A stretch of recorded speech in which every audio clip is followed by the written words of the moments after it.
வணக்கம். நான் இன்னைக்கு பாம்பே அல்வா எப்படி பண்ணுறதுங்கிறத காமிக்க போகிறேன். அதுக்கு என்னெல்லாம் வேணுங்கிறத சொல்கிறேன். பாம்பே அல்வா பண்ணுறதுக்கு முதல்ல சோள மாவு 1 கப்பு எடுத்திருக்கேன்.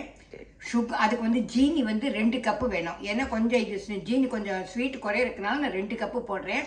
அதுக்கு 1/3 கப்பு நெய் வச்சுருக்கேன். கலருக்காக நான் குங்குமப்பூ வச்சுருக்கேன். உங்கள்கிட்ட ஃபுட் கலர் இருந்ததுன்னா அது கூட நீங்கள் போட்டுக்கலாம். இனிமேல் அது எப்படி பண்ணுறதுங்கிறத நான் காமிக்கிறேன். நான் இப்போ அடுப்பில் பாத்திரம் வச்சுருக்கேன். அதில் ஒரு 1/2 டம்ளர் எனக்கு தண்ணி விடுறேன். தண்ணியை விட்டுட்டோம். அதில் ஜீனி நான் 1 கப்பு கார்ன்ஃப்ளவர் மாவு எடுத்திருக்கேன். அதில் 2 கப்பு ஜீனி போடணும். ஃபஸ்ட்டு ஜீனியை போடுறேன். 1 கப்பு போட்டிருக்கேன். இன்னொரு கப்பு போட போகிறேன். இது 2வது கப்பு போட்டாச்சு. இப்போ போட்டுட்டு கொஞ்சம் அது கிண்டணும். நான் இப்போ ஜீனி வச்சுருக்கேன். லேசாக இந்த கம்பி இப்போ லேசாக வராப்பில் வரணும். வந்த உடனே நான் இப்போ கார்ன் மாவை 1 கப்பு இதை தண்ணியில் நல்லா கரைச்சி வச்சுருக்கேன். இந்த கரைச்சதை நல்லா கிண்டிட்டு அதில் விடணும்.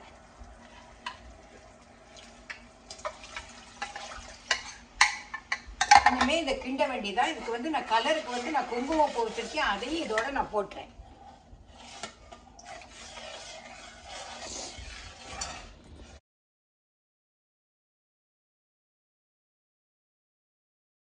கொஞ்சம் இதில் நெய் விடணும்.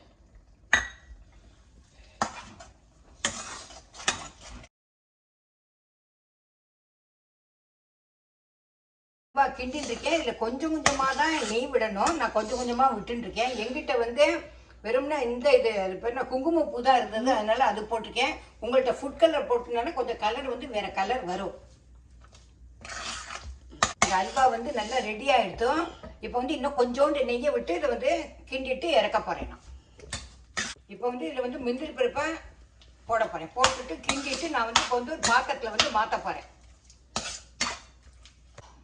அல்வா ரெடி ஆகிடுத்து. இப்போ பிளேட்டில் மாற்றிருக்கேன். ஒரு தட்டில் ஒரு பாத்திரத்தில் நெய்யை தடவி அதை இப்படியே தடவிட்டே இருந்தேன்னா அது ஒன்று போல் லெவல் ஆயிரும்.